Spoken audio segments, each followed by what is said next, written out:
Good afternoon, everyone. I'm Dave Schulman, Senior Director of the Atlantic Council's Global China Hub, and it's my pleasure to welcome you to today's special event, co-hosted with CSIS's Freeman Chair in China Studies, which is centered around a simple but increasingly challenging question: how powerful is Xi Jinping? As our audience knows, in recent months, there have been growing questions about the status of Xi's hold on power in China, particularly as the headwinds facing China's economy increase and as mounting policy failures become more evident ahead of the 20th Party Congress later this year. Just last week, the Global China Hub and our Geoeconomics Center here at the Council hosted a discussion around a new report on the political, economic, and human costs of Beijing's faltering zero COVID policy and the threat it poses to Xi's stature and narratives about China's superior pandemic response. Navigating zero COVID is just one of a number of challenges that Xi is facing, both at home and abroad. So today, we're here to unpack these challenges as we explore what is known and unknown about how much power Xi has in China's political system. At a time of so much speculation, the goal here is to have a discussion with a group of deep experts in China's political landscape that helps to dispel misconceptions and provide evidence-based analysis of likely trajectories for Xi's political control and his policy agenda in the months ahead. Today's discussion is also directly tied to the Global China Hub's mission, which centers on researching and devising allied solutions to the greatest global challenges posed by China's rise, including those emerging from political and economic change in Xi Jinping's China. As I mentioned at the start, we're very happy to be hosting today's discussion with the Freeman Chair in China Studies at CSIS, and I can think of no better co-host for today's discussion than my friend, Jude Blanchette.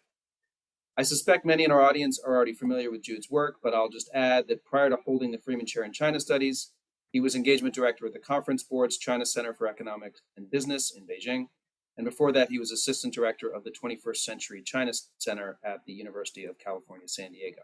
And you've almost certainly seen Jude's writing on China across a number of leading publications, or read his fantastic 2019 book, China's New Red Guards: The Return of Radicalism and the Rebirth of Mao Zedong. I will pass things over now to Jude to say a few words to introduce our panel and then to kick off today's discussion. Jude, over to you. Thanks, Dave. Likewise, it's a real honor to be co-hosting this event with you. Just for the audience, the emergence of this event started a few months ago when Dave and I were leaving a lunch, and we were then in the midst of what I now understand was just the beginning of intense speculation about Xi Jinping's position in power. And although I think Dave and I were somewhat frustrated with some of the, I guess politely, superficiality of some of the analysis, it was the question of Xi Jinping's position in power, how secure his hold on power is, what the current headwinds mean for his agenda, what does this mean for his ability to position individuals in power leading into and after the 20th Party Congress. All these are really good questions that, because of China's increasingly opaque political system, it feels so much more difficult to answer them. And so the only solution Dave and I could think of was, well, what if we just get smarter people who focus on China's political system in more depth? What if we can convene them and ask them what they think? And so that's what today's event is. It's particularly well timed because there is just clearly, as Dave mentioned, a really significant number of agenda headwinds that all tie back in important ways to decisions that the Xi Jinping administration has made.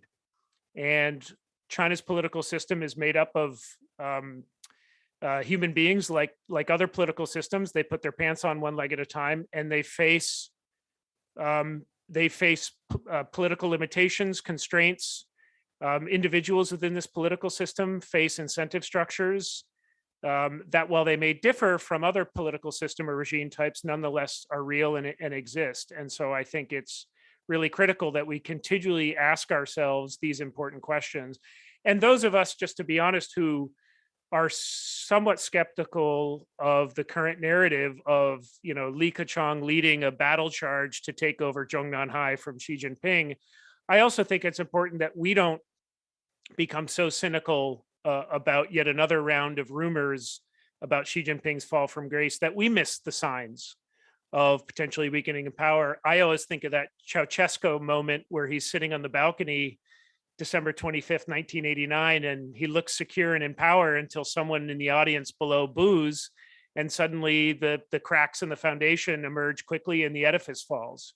So I think even those of us skeptical of some of these narratives have to continually probe and ask, what evidence are we missing? What are we overlooking? And so again, I hope we can explore some of these questions. Without further ado, then let's open it up to the panel. And we have brought together, as we mentioned, just for the absolute best to think through this issue. All four come at this from slightly different angles, and so I think are going to give us a really good 360 look at this. In no particular order, the four we have assembled here today are Ling Li, a lecturer in the Department of East Asia Studies, the University of Vienna; Jessica Tietz, who's an associate professor in the Political Science Department at Middlebury College; Victor Scher, who's an associate professor of political science at UC San Diego School of Global Policy and Strategy; and Neil Thomas, an analyst of Chinese politics at the Eurasia Group here in Washington, D.C. So just logistics, we're going to turn it over to our four guests in turn. They will offer some opening comments or remarks on this question of Xi Jinping's position in power and how secure or not it is. And then Dave and I will moderate an open question and answer. The audience is welcomed to input questions, which Dave and I will monitor and ask when we get to the open Q&A period. So without further ado, let's open up this discussion. And Ling, if I may, I'll turn to you first. Sure. First of all, thank you for inviting me to join this important panel discussion. What Dave has mentioned in the opening remarks reminds me of the importance to acknowledge the limit of our analysis. I believe my fellow panelists would agree with me on this, but I'm only speaking for myself here, which is what I'm doing in my research is try to make sense of situations about which I have very limited information to base my analysis on. And this information deficiency is most acute when we deal with decision-making at the very top level. For instance, for the Politburo Standing Committee, the highest decision-making body of the party state, we know very little about its meeting schedules, its agendas, its deliberation protocols, or its voting records, either before or after the meeting. So what we can do, or what I can do, is to use my knowledge about the existing rules and sometimes historical information to try to establish some patterns. So I think it is very useful and necessary for us to remind ourselves of the limits of our analysis and to make clear to readers or the audience of what we do know and what we don't. Jude, do you want me that's great. That's an important methodological call for humility.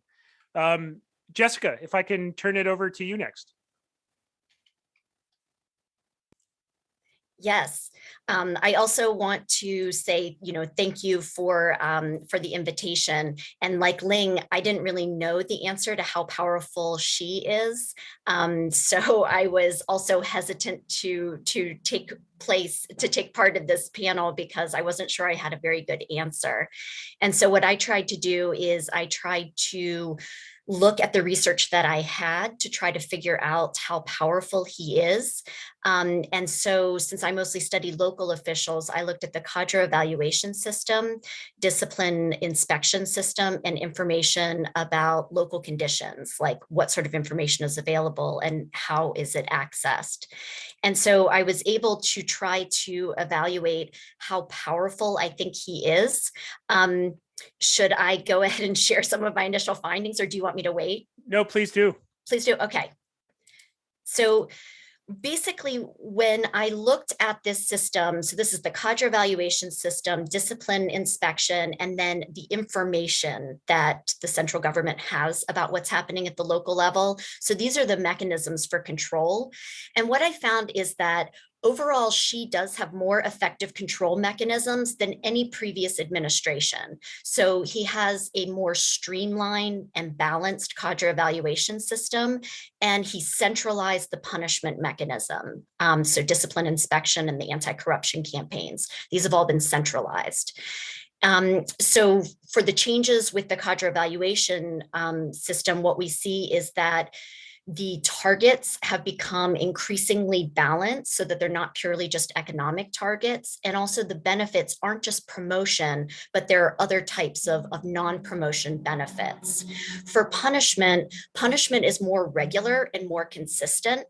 When it comes to information, we see a lot of digital governance tools that are being used that have reduced information asymmetries. And this is really important because if you want to reward and punish, you want to do it based on what's actually happening. So you need that information. So although we see this, which shows a lot more control, we still see that the evaluation system has some conflicting goals and it can be subjectively evaluated. So even though it's more balanced and comprehensive, it still has a lot of targets and a lot of conflicting goals. The punishments are more consistent, but they're still often perceived as political, which undermines their effectiveness. People don't necessarily think they're being punished for what they've done, more that they're caught up in some sort of a political game. And the system now has more sticks than carrots. And this has created a lot of paralysis and fear at the local level. And there's been a lot of research done on this, so I won't really talk about it all that much. And then for digital monitoring, we do see that digital monitoring has greatly improved the information that Xi Jinping has about what's happening at the local level, but digital monitoring is really uneven. So just for an example, if you think about using air quality monitors, that's a really easy measure that tells you exactly what's going on at the local level, how much pollution is there. But if you simply have static cameras at street level government offices, what kind of information is that? Does that really tell you anything about what's going on? So in conclusion, we are seeing that the control mechanisms that Xi Jinping has are being strengthened and streamlined, but the system is now going more towards sticks and less towards carrots. And the problem is that this is really demoralizing local government and resulting in paralysis. So I would say that in order for this control to be extended, he really is going to need to try to create more carrots, less sticks, create incentives for local officials to try things and maybe fail, and also to reduce those information asymmetries. So that's what I'm seeing at the local level. Great. Thanks, Jessica. Yeah, and I'm sure we'd like to return back to understanding how dynamics within sort of subnational political system affect Xi Jinping's ability to drive his agenda.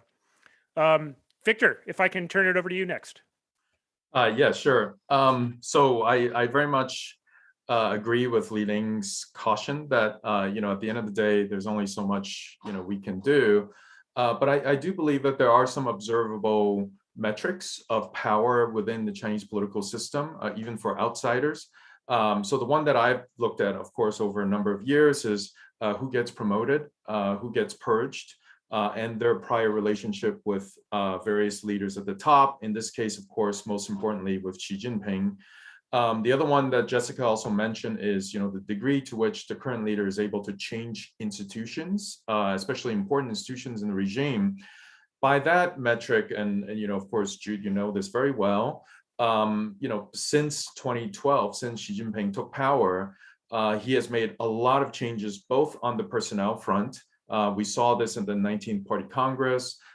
Basically, the new Politburo members are almost all of them are Xi Jinping followers based on prior co-working ties. He created all these leading groups. This is sort of Chris Johnson and Scott's article, very influential one back in 2013. And then of course the re-institutionalization of the PLA, the abolition of the powerful, sort of the downgrading of the powerful General Staff Department, which was, a very astonishing institutional change within the PLA, and of course, changing from the military region system to the theater command system. So by all three metrics, certainly since 2012, Xi Jinping has gotten a lot more powerful based on these metrics. The question is whether he has become even more powerful since the 19th Party Congress. And here I think it's a lot less clear because, of course, the biggest change that happened, the PLA reform, was 2016. We haven't seen so many dramatic institutional change since then. So, when people ask me to make predictions about, who's going to get promoted in the Politburo Standing Committee at the 20th Party Congress, I hesitate to have one scenario. So, if we assume that the level of his power is going to stay the same as back in 2017 at the 19th Party Congress, then we would expect two retirements. Han Zheng, Li Zhanshu, they're both above the age of 67. They retire, they will be replaced by Xi Jinping followers, which prior to the mess in Shanghai, which we can talk about, I would have guessed Ding Xuexiang would have been promoted, and also Li Qiang, the current party secretary of Shanghai. I think Li Qiang's prospect of getting into the Politburo Standing Committee may be a little bit more shaky these days, but again, it's hard to say until the outcome actually comes out. If we imagine a scenario where Xi Jinping is a lot more powerful than he was even back in the 19th Party Congress, what he can do in the coming few months is to change the rule of retirement at the age of 68 to the rule of retirement at the age of 67, in which case Li Keqiang, Wang Yang, and Wang Huning would be driven out of power into retirement. And then more Xi Jinping followers, people like Cai Qi, Chen Minar, and Huang Kunming would even get elevated into the Politburo Standing Committee. At this point, I can't say, so I also am very skeptical of all these, like, oh, there's an inter-party pushback and all this kind of stuff. I do think that Li Keqiang is trying to present a different style of governing, as I wrote in this column this week from the Wired China, but I don't think it is an outright opposition to Xi Jinping. So there's still a lot of uncertainty, and I just sketch out these kind of two very brief scenario. Very quickly at the Politburo level, I think it will be dominated by Xi Jinping followers yet again. The three people I would pay attention to are He Lifeng, who a lot of people say will replace Liu He as the person in charge of the financial sector. He has a very different profile as Liu He, and I think will lead to different kinds of a policy-making process. The other person is Song Tao, who's currently the head of the liaison department of the Chinese Communist Party. He most likely, in my view at least, will replace Yang Jiechi as the foreign policy czar of China. I think that will be quite different because previously, Song Tao is a professional diplomat, but of kind of very factional at the same time, having known Xi Jinping for a couple of decades, more than that actually.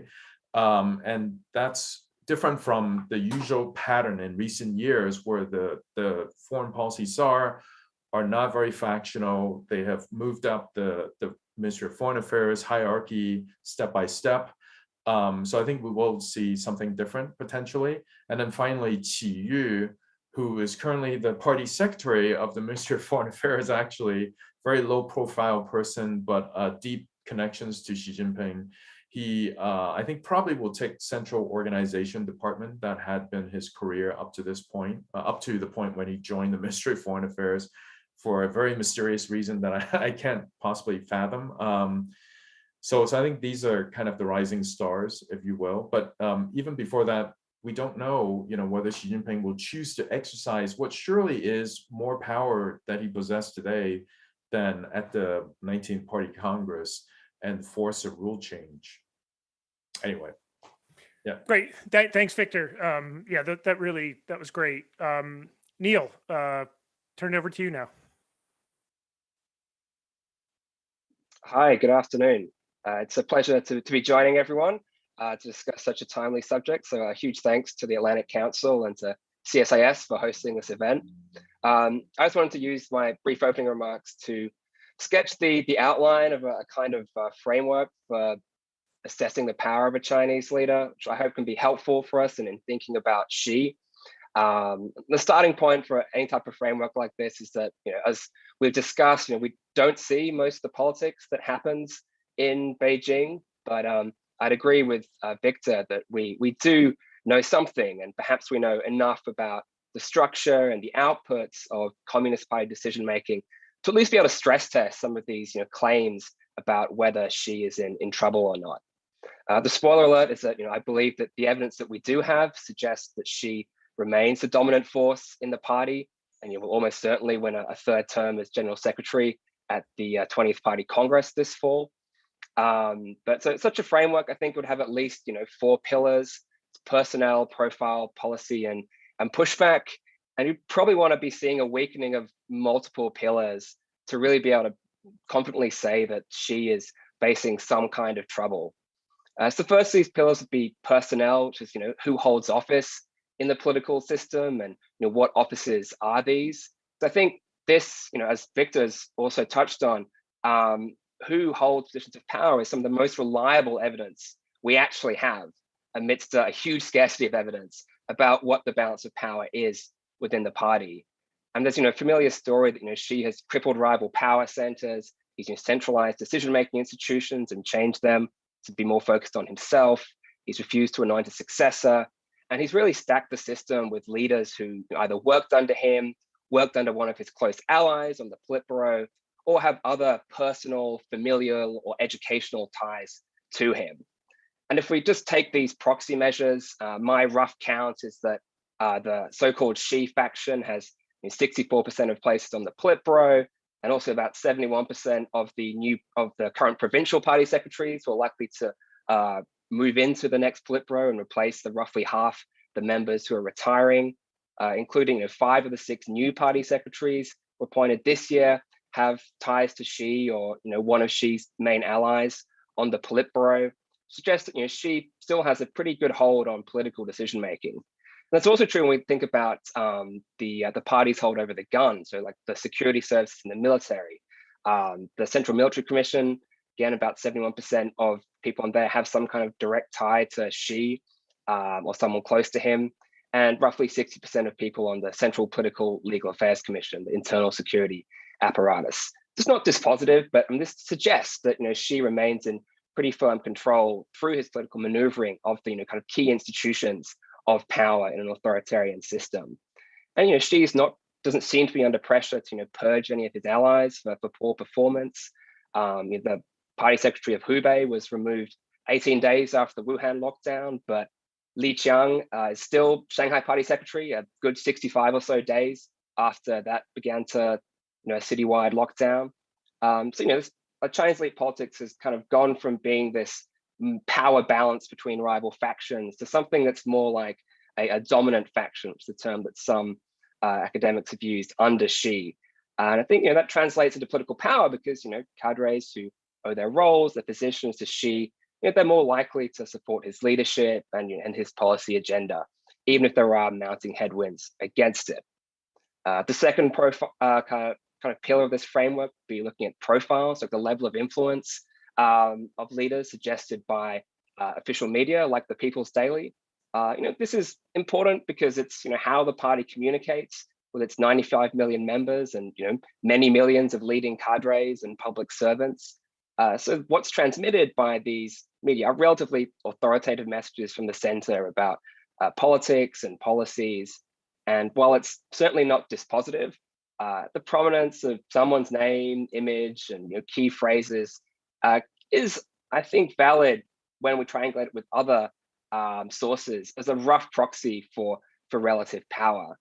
And the data I've collected showed that the profile of Xi Jinping relative to Li Keqiang in Chinese newspapers has rose from about 3-to-1 in 2012 to 65-to-1 in 2021, a really huge and unprecedented disparity between a general secretary and his premier in the post-Mao era.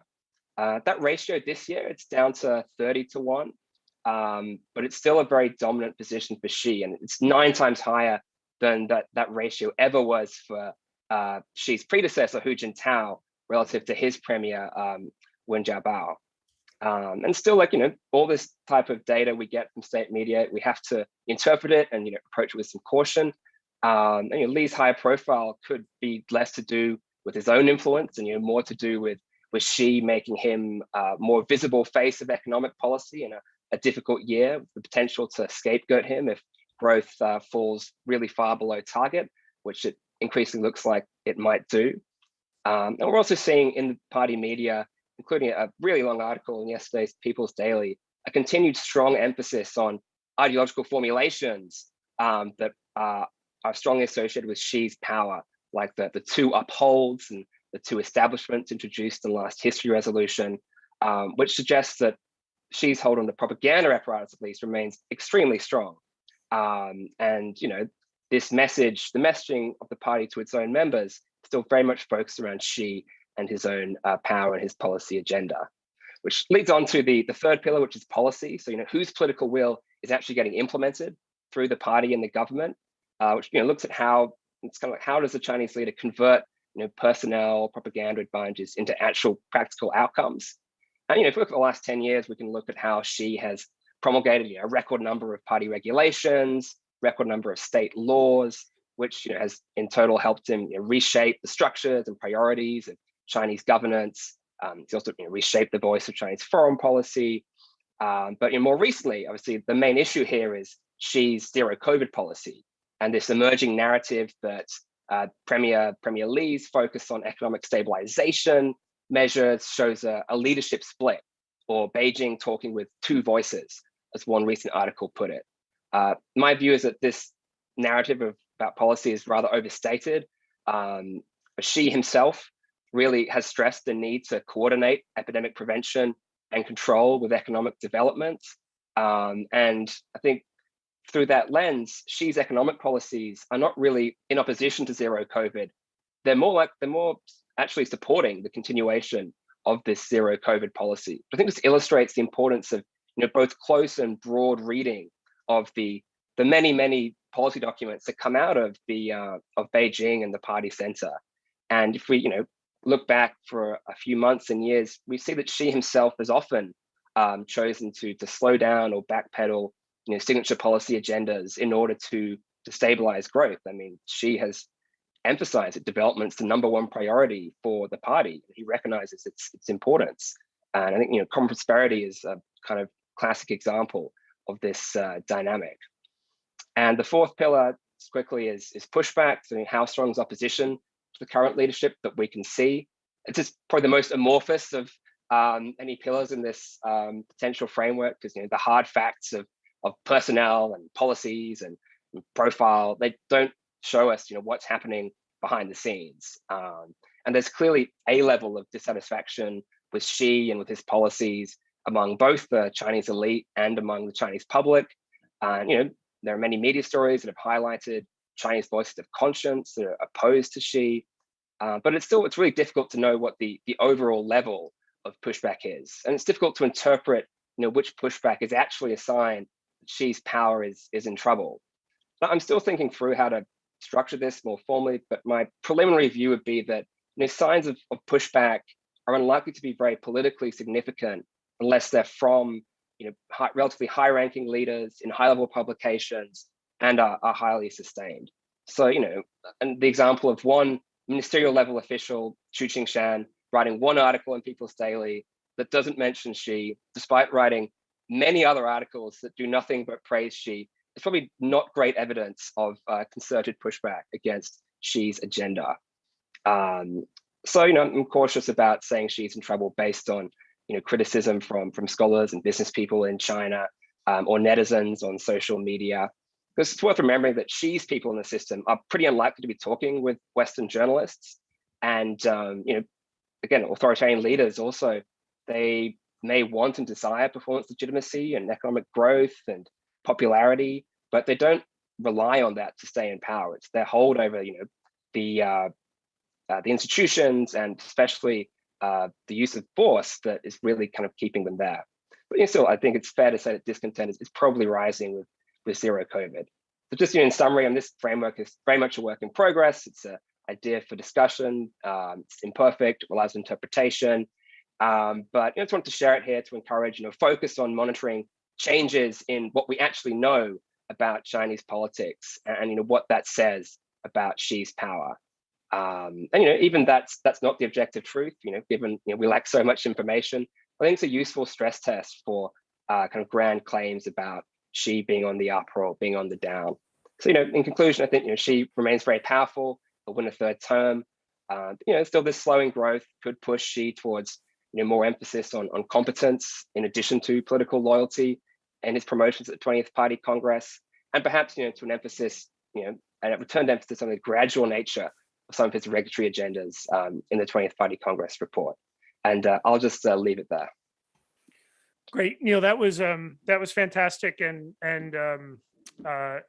thorough. So appreciate it, and that gives us something to chew on and discuss. And I want to circle back because I want to talk about that fourth pillar, pushback, because as you mentioned, that's the one that we might have the most difficulty measuring, but it may be the most important. It may be the most important pillar to understand. So maybe we can explore that a little bit later. But let me first turn it over to Comrade Schulman to ask the first question.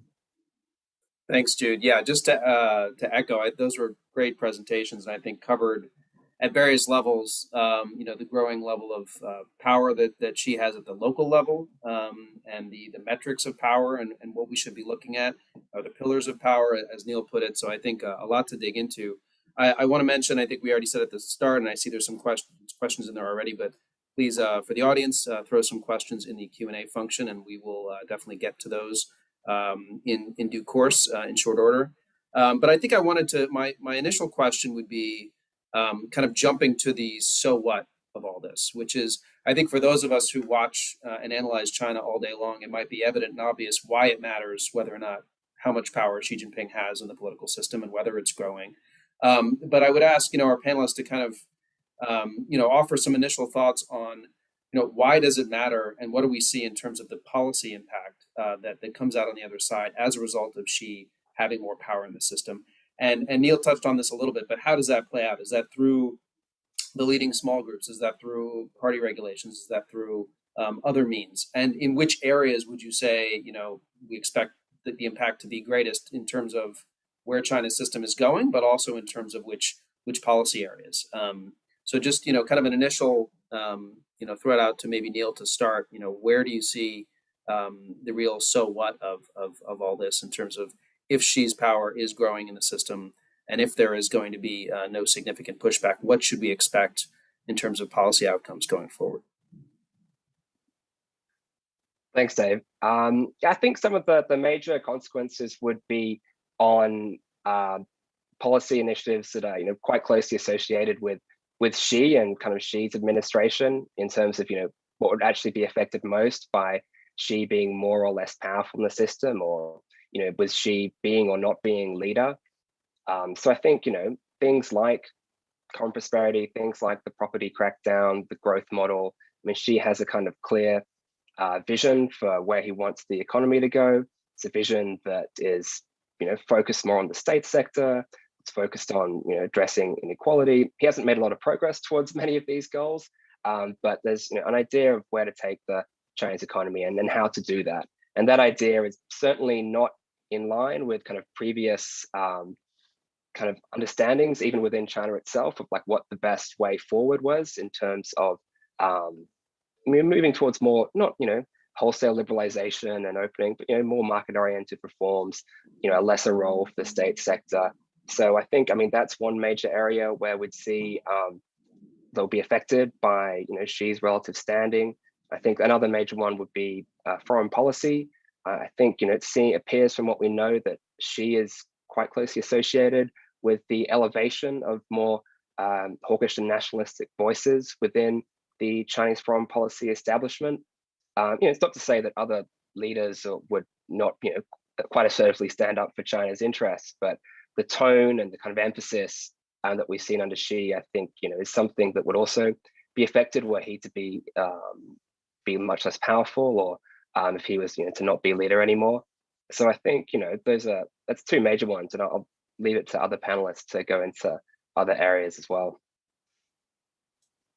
I could add in that two things that I see are, one is when we think about implementing policy, the previous fragmentation that we used to see in the system where the central government would pass some law and local governments would ignore it and just do whatever they wanted, that fragmentation has really disappeared. And instead we see a pattern where local officials don't seem willing to take initiative on their own because they're worried about doing something wrong and being punished. So they wait for the central government to weigh in and tell them what to do, and then they all rush out and implement it. So it's really rigid. It's not very adaptive to local conditions. So that's one thing that we see. And then the other is bench strength. So, Victor and Neil have talked a lot about sort of upcoming leaders that we might see take leadership positions, but those people start in the provinces and the county and work their way up through the system. And so when we think about bench strength, so who would be up next, that's where it gets really challenging, because what we're seeing in this system is, in my surveys of local government officials, I'm seeing that the majority of them say that they don't see any alternative to working in the government. This is after the crackdown on the financial technology sector and the private sector. So they're saying, I don't see a better option than working in the government, but their satisfaction levels are really, really low. And when we ask them the question of, would you like your children to be government officials? They say no, overwhelmingly. And so what you're seeing then for bench strength is you're seeing loyalty, but not true buy-in, right? It's more like, I don't want to do anything wrong. I want to keep my head down and not get punished, but those are not tomorrow's leaders. So those are some of my concerns about, I think that the system is much better now at getting people to act in concert, but it's not necessarily encouraging the development of new leaders or more adaptive policies. If I may, I'd like to kind of circle back to some of the initial context for this discussion. So if I can put this very much into the present news cycle. And Victor, because you mentioned Li Keqiang, I'm going to throw this question at you. I first wanted to ask you, what exactly are we talking about when we talk about this perceived grumbling within the party at COVID-19 policies, at China's position vis-a-vis Russia amidst the Ukraine war, the economic slowdown?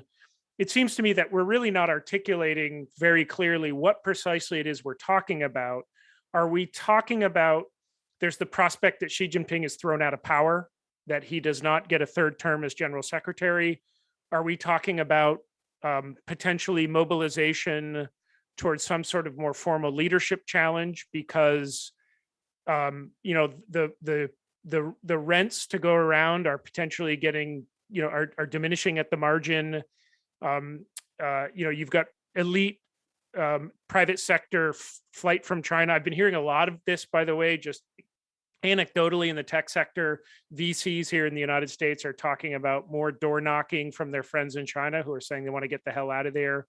So are we talking about a potentially maximalist outcome where Xi Jinping has so royally screwed up, made so many enemies that we may be seeing a more formal leadership challenge? Or is it something more minimalist where he'll limp across the line at the 20th Party Congress, but we're going to see a much diminished leader who, tying into some of Jessica's initial comments, is less able to mobilize the bureaucratic political system to achieve policy outcomes that he wants? So can I just first ask you to take a stab at that? What the hell are we talking about? Or what do you, how do you make sense of this? Yeah, so I guess I'll break that down to two things. One is, what outcomes are people unhappy about? And then two is institutionally, what can the elite do about these bad outcomes? So I think the bad outcomes that people are unhappy about are clearly measurable. So there's very little doubt about this. If you look at the market capitalization of Chinese tech stocks, those have gone down by close to $2 trillion, or actually maybe even more than $2 trillion. You can measure that directly.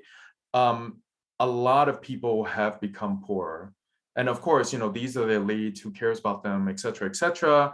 But these were the elite who were behind the very dynamic growth of the tech sector, of the entire economy for the past 10 years.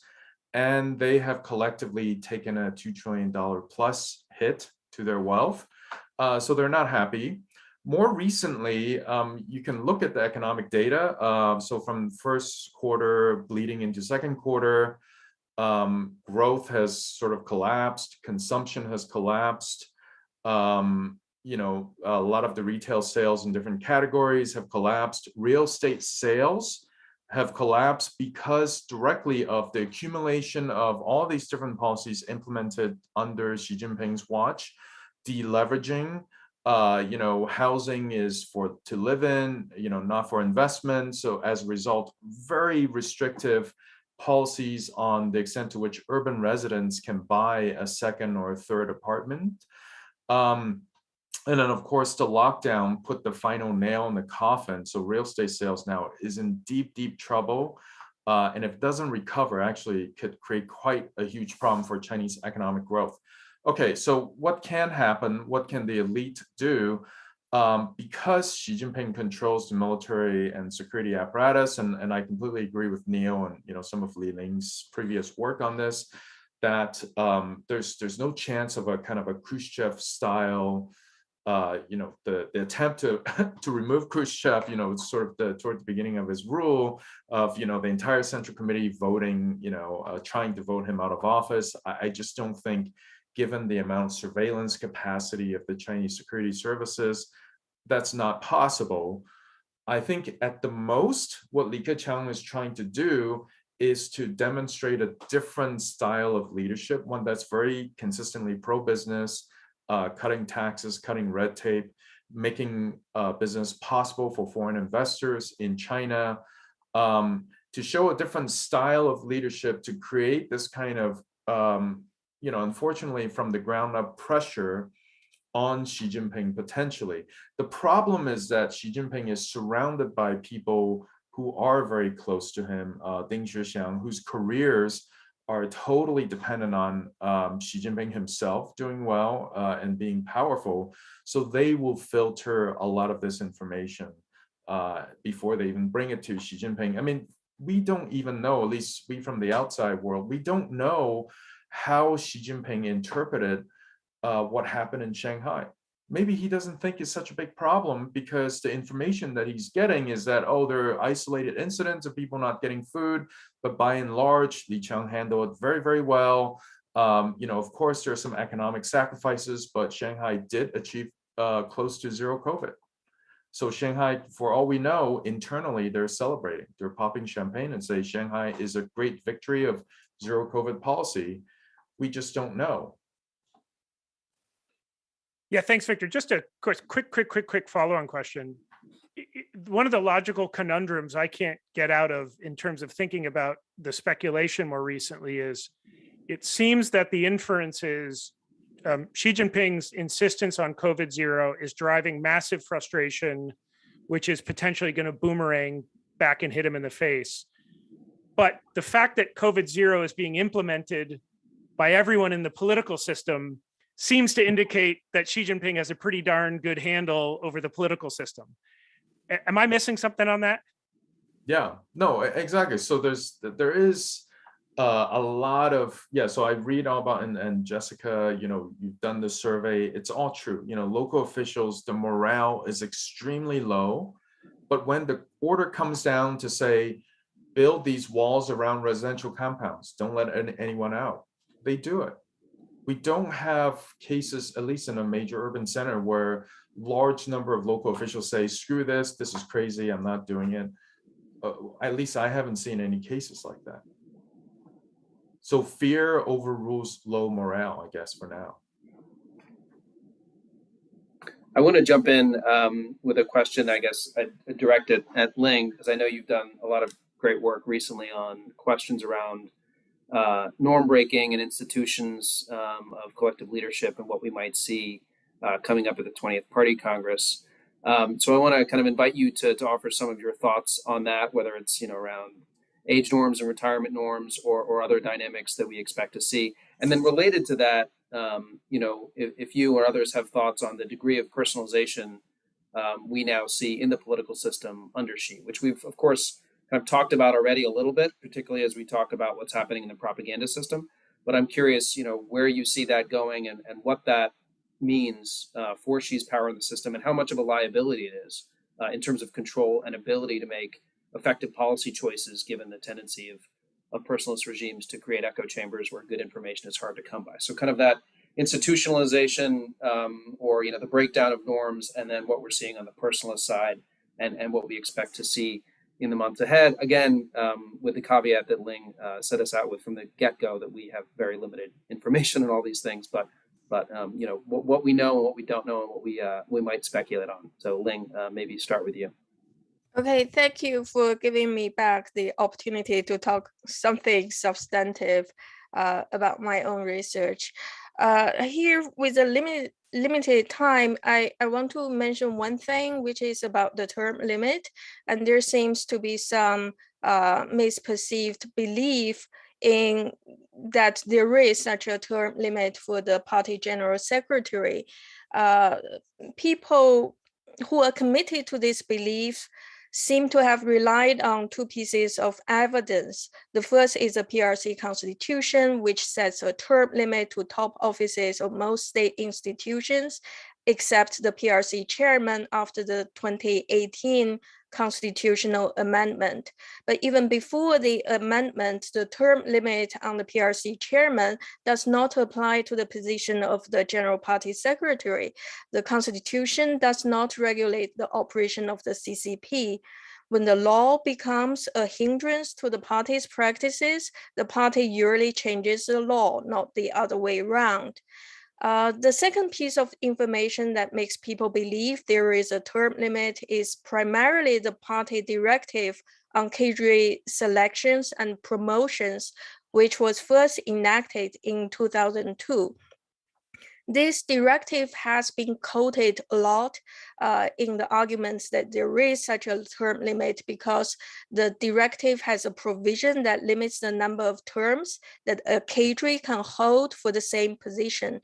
However, this entire directive or any of its bylaws apply to the membership of party decision-making bodies, not to the Central Committee, not to the Politburo, let alone the membership of the Politburo Standing Committee, because Article 4 of the directive specifies its scope of application, which is all leadership positions up to the first-tier divisions of national level party or state institutions. Article 4 has never changed in the series of amendments of the directive over the past 2 decades. So what does that mean if one retain the PSC membership for a third term, but not for a state office, such as a premier? It means the premier can stay at the PSC, the Politburo Standing Committee, but needs to be in charge of a different portfolio and appointed to a different institution. For example, the past practice with Li Peng indicated he served as a premier and then was moved to the National People's Congress. In relation to the topic, I want to add something that Victor has said. I mean, I look up to Victor for anything related to personnel changes in the CCP, but I'm a little bit surprised to see Hu Chunhua's name was not on the list as a hopeful for the Politburo Standing Committee at the 20th Party Congress, because if Li Peng leaves, he has already told the world that he's going to retire from the premiership. So it's likely if the 7 up, 8 down rule still holds, he will retain a seat at the Politburo Standing Committee, but likely move to National People's Congress. That means the premiership will be vacated. So who's going to fill that vacancy?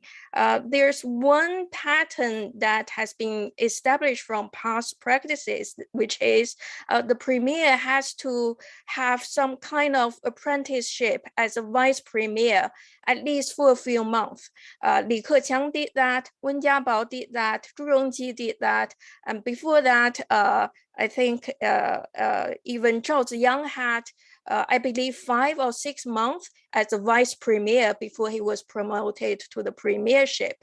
So right now, Hu Chunhua was in the right position. He has served as a vice premier for a term now, and he was in charge of one of the pet projects of Xi Jinping, and he has a right age, comparatively young. You might argue that because he has a different factional connection with the Tuan Pai, which makes him less attractive as a choice for the premiership, but all other conditions are in his favor. So I would personally put him on the list as well. Yeah, thank you. Thanks, Ling. Maybe we'll let Victor respond to that since it was directed. If anyone else wants to jump in, please do, and then we'll turn back to Jude. Yeah, very quickly. Yeah, I think that's entirely possible. But although I think what Xi Jinping would want is for Li Keqiang himself to retire from the Politburo Standing Committee ahead of his retirement age, 68, as a condition of promoting Hu Chunhua. The alternative scenario is that Wang Yang, who of course also served as vice premier, becomes the premier for one term, and then Hu Chunhua comes up and also serve for one term. This prevents these two people from building up too much of a power base within the state council. And I think would be a more rational choice for Xi Jinping than having Hu Chunhua for 2 terms. Can I add something to what Victor just said? Sure. Okay, that's a very reasonable analysis. So it's like a bargain. Li Keqiang gets out, instead he gets someone in to take his place. That's possible. But that would mean Xi Jinping would set aside the age limit rule, because you have a big exception to it now if Xi Jinping gets out, and 2 other ones who have the same age and remain in the Politburo. So that would be a very big disruption of the age limit rule, which seems the only working exit mechanism for Politburo Standing Committee incumbents. So that would be very, I don't know. I mean, if you're a leader and this is the only rule that currently holds and you break it, how are you going to force people out to exit the Politburo Standing Committee in the future? And currently the age limit rule is practical and has been stick to because it's objective, and nobody can argue against that. Because it's a biological information. But if you change that, how to rebuild the exit mechanism, that will be an open question for Xi Jinping to figure out for the next congressional term. Jessica, I wanted to ask you a question that builds on your own work, but connecting it as well to the topic at hand here. A lot of our focus has been, and this makes sense, at the elite level. So is Xi Jinping trouble vis-a-vis other members of the Central Committee, the Politburo, the Standing Committee? But if we go further down into the grassroots, what do you think would be signs that there is broader dissatisfaction with Xi Jinping that is above the noise of morale, Buzoe, all the sort of pathologies of cadre behavior when they're frustrated or feel like they don't have clear play space? What would be something abnormal to you that would signal that potentially there's wider dissatisfaction that may be indicating something, a shifting movement within the party grassroots? Yeah, I've been trying to think about that question. I think, though, that what Victor and Neil both talked about needing an elite leader to mobilize that challenge is really important, because I do see at the local level that a lot of local government officials are sort of demoralized about what it is that they're doing, what their status is in the community, their ability to come up with, policy innovations or solve local problems. but it's not really manifesting itself as a challenge. It's more manifesting itself as disengagement. So a lot of the things that they used to do, they simply stopped doing. And instead they're looking to say, you know, what do I absolutely have to do? I will do that and no more.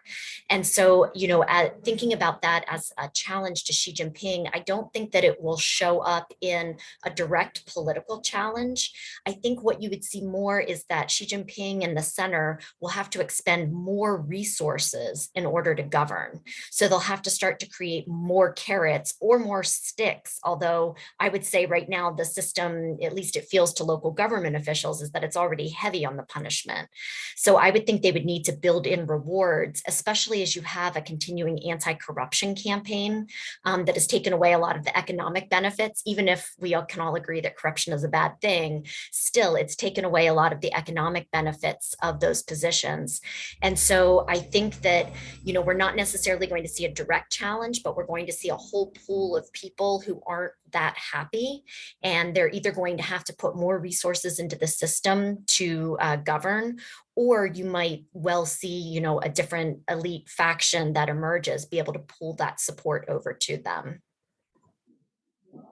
Great, thanks, Jessica. I think amazingly, we're almost at time. So I think we'll offer everyone a chance to give some closing comments. And because we haven't quite gotten to audience Q&A, I want to just throw out a couple of the questions that we've seen in the chat, you know, for folks to address if they want to. One was, we've touched on this a little bit already, but to what extent can we know if there's truly any collective leadership still happening at the PBSC level? Is there any deliberation happening? And again, we know it's a black box, but you know, anyone's thoughts on that would be useful, and obviously a marker where we see Xi's power going. And then secondly, and related somewhat, you know, can we judge from the fact that there seems to be a change now from the more technocratic type of leadership, the pragmatic leadership, if you will, that we've expected, you know, over the last many years on policy questions, to the kinds of policy changes, dramatic decisions on COVID and tech and many other areas that we've seen under Xi. Is that a marker of the fact that Xi has more power in the system, and can we use that as something to measure against going forward? So just throw those questions out there and offer the last few minutes. Everyone kind of give your last comments. Maybe Neil, we'll start with you.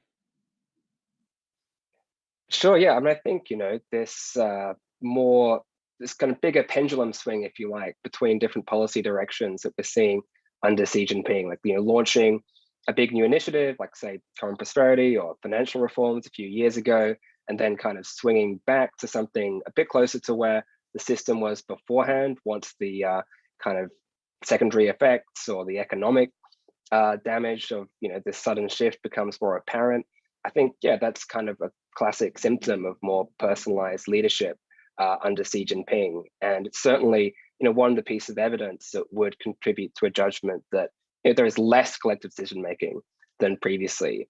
But I think these series of retreats from more radical policy reforms, if you like, also shows that it's important to remember that Xi has a level of pragmatism within him.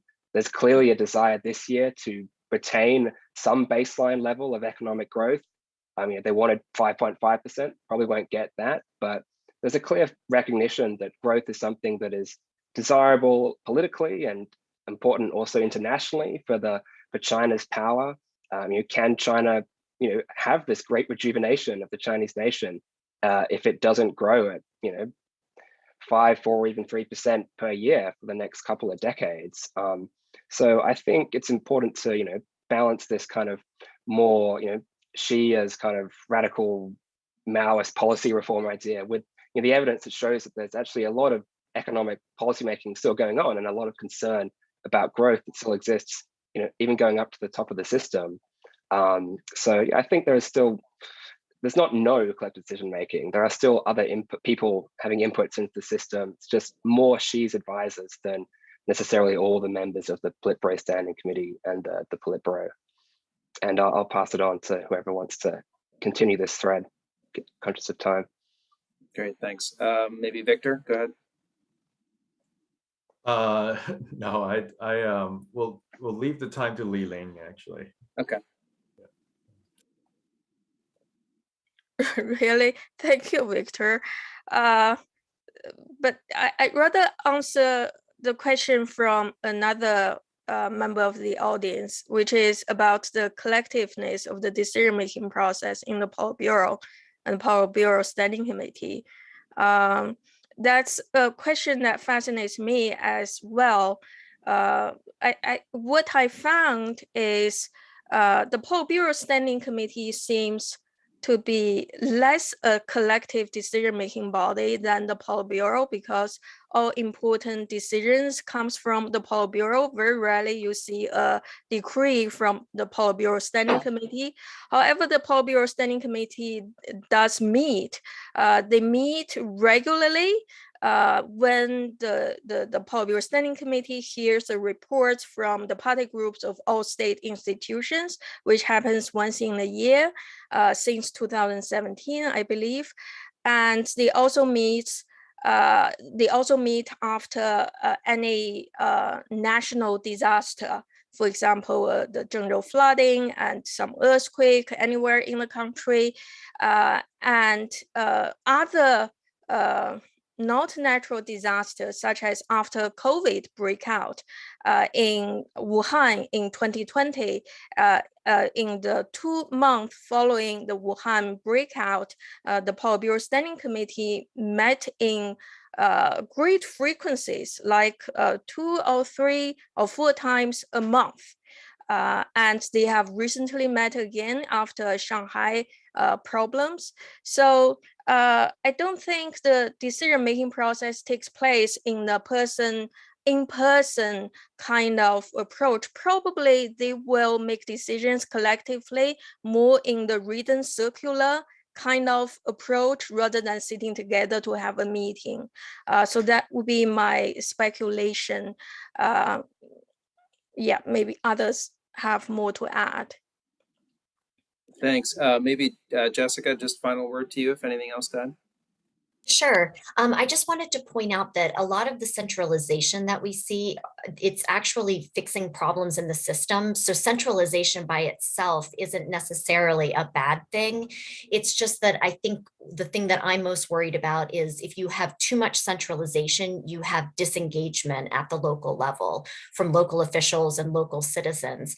And I think that that's bad, because I think that having local officials engaged in policymaking makes them try to solve problems. It makes them innovative. It makes them responsive. And having local citizens involved in policy makes them share more information about what's happening at the local level. And so I think that some parts of centralization and Xi's power are fixing problems in the system, but they're creating these new problems. And so these are the things that I'm trying to watch for. Thanks. That's a really interesting way to end, that centralization is not necessarily all bad, but introducing new pathologies into the system. I want to thank our fantastic panel today for delving deeply into such a wide range of questions around Xi's power in China's system. I think we've really heard a useful picture of what we do and don't actually know here, and then plumbing the data we do have to give more of an accurate reading as possible of where things stand at this critical moment when Xi's facing an array of challenges as we progress further into this crazy political system that always precedes a party congress. I want to thank my partner in crime, CSIS Freeman Chair in China Studies, Jude Blanchette, for conspiring with the Atlantic Council, with the Global China Hub, to hold this great discussion. And thank you to our audience for joining us today. Have a great rest of your day.